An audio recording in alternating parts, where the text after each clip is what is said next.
Assalamualaikum warahmatullahi wabarakatuh. Halo teman-teman, balik lagi di diskusi hunian.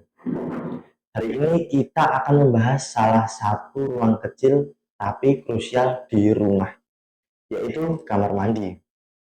Masalah yang sering muncul itu lembab, bau, bahkan jamuran.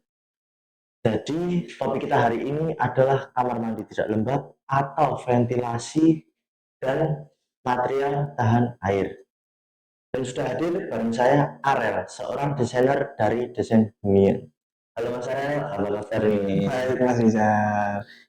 Kalau Mas Rizal kabarnya gimana hari ini? Alhamdulillah saya juga baik banget. Alhamdulillah Mas. Oke Mas, kan saya belum paham nih Mas tentang apa itu trik ventilasi dan material tahan air.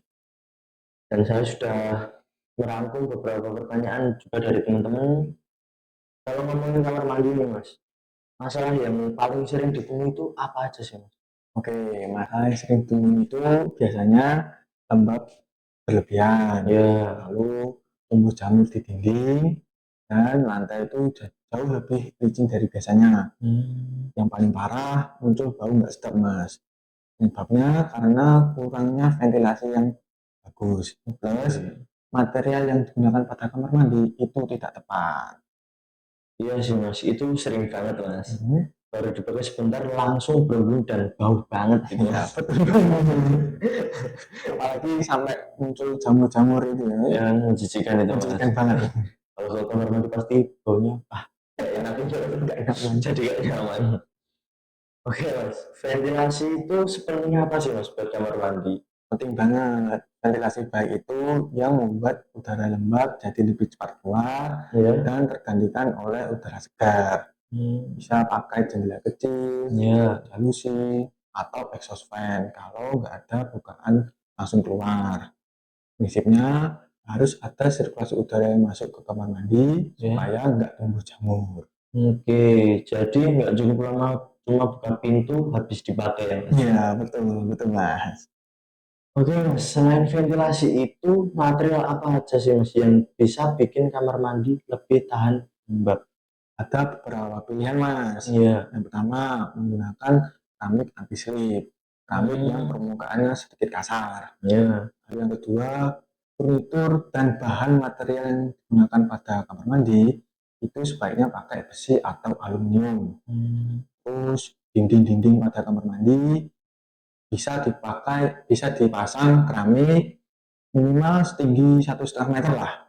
Terus dinding yang nggak tertutupi keramik sebaiknya dicat pakai waterproof. Wah, jadi pemilihan material ini benar-benar berpengaruh ya Mas? Iya betul. Bukan cuma soal estetika Mas. Betul banget. Kalau tips paling gampang buat bikin kamar mandi nggak lembab itu apa aja? Tipsnya gini, pastikan ada ventilasi aktif maupun pasif. Ya. Lalu yang kedua, pasangan keramik lantai harus tepat supaya air itu bisa mengalir. Lalu yang ketiga, rutin membersihkan nat pada dinding supaya nggak tumbuh jamur. Lalu tips yang keempat, jangan menyimpan banyak barang di kamar mandi karena bisa bikin ruangan itu jadi lebih susah kering lah. Seperti itu Mas. Lembab, jadi bikin lembab itu kayak gitu ya Mas? Iya Mas. Oke, menurut Mas, jadi rahasianya kombinasi ventilasi, material, sama kebiasaannya Mas? Betul. Kalaupun ada ventilasi, Ya. sirkulasinya baik, tapi nggak kamar mandinya nggak dirawat ya sama aja Mas. Kita kan harus jadi orang harus bersihan juga, harus lebih peka lah. Ini ada jamur dikit kita bersihkan. Minimal seminggu itu membersihkan kamar mandi 2 kali lah. 2 kali. Kalau 1 kali masih sama aja. Sama aja masih bisa kotor, masih bisa bau. Terus juga gunakan prinsip siram pipis siram supaya nggak bau gitu Mas. Dan percuma juga ya pasang jendela besar habis pipis nggak disiram sama aja. Baru mau masuk ke dalam rumah. Terus ini Mas, ada hal penting banget. Apa itu Mas? Harus menggunakan keramik yang tepat. Biasanya kan keramik-keramik pada rumah itu ada tipenya. Ya, ada keramik yang digunakan pada rumah itu sendiri. Kamar mandi juga sendiri. Yang digunakan di rumah, ruang tamu, kamar, itu biasanya lebih rata atau permukaannya tuh licin lah. Ini Oke. kamar mandi itu biasanya lebih kasar, Ya. terus ada corak-coraknya. Nah, itu yang bikin kita lebih aman dan supaya nggak terpleset lah. Dan apalagi kita kalau punya orang tua di rumah Ya, yang sudah sudah berumur. berumur, nah itu bahaya banget mas kalau Kalau sampai licin. terpleset. Iya. Ya, harus pikirkan baik-baik lah. Soalnya itu nyawa. Nyawa. Oke mas. Harganya keramik dibanding nyawa kan mahal nyawa Ya, mas. mahal nyawa banget itu mas. Nah, sebaiknya pikirkan baik-baik, pasang keramik yang sesuai. Oke. Oke, jadi kesimpulannya kamar mandi yang sehat dan nyaman itu kuncinya ada di ventilasi yang baik, material yang tahan air, dan ada trik buat kamar mandi cepat kering. Dengan begitu, kamar mandi nggak cuma bersih, tapi aman dan awet juga dipakai. Ya, jadi jangan anggap remeh kamar mandi ya.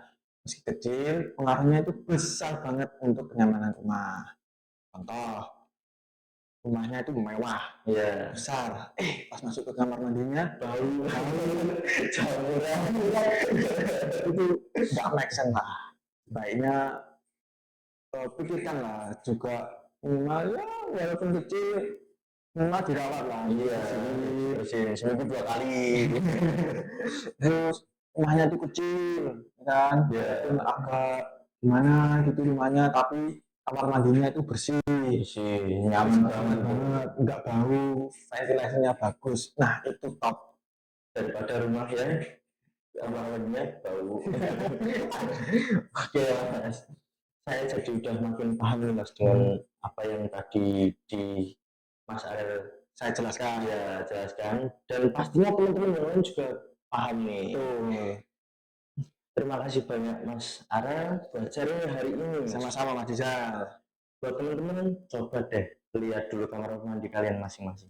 Siapa tahu bisa disulap jadi kamar mandi yang bersih dan tidak lembab.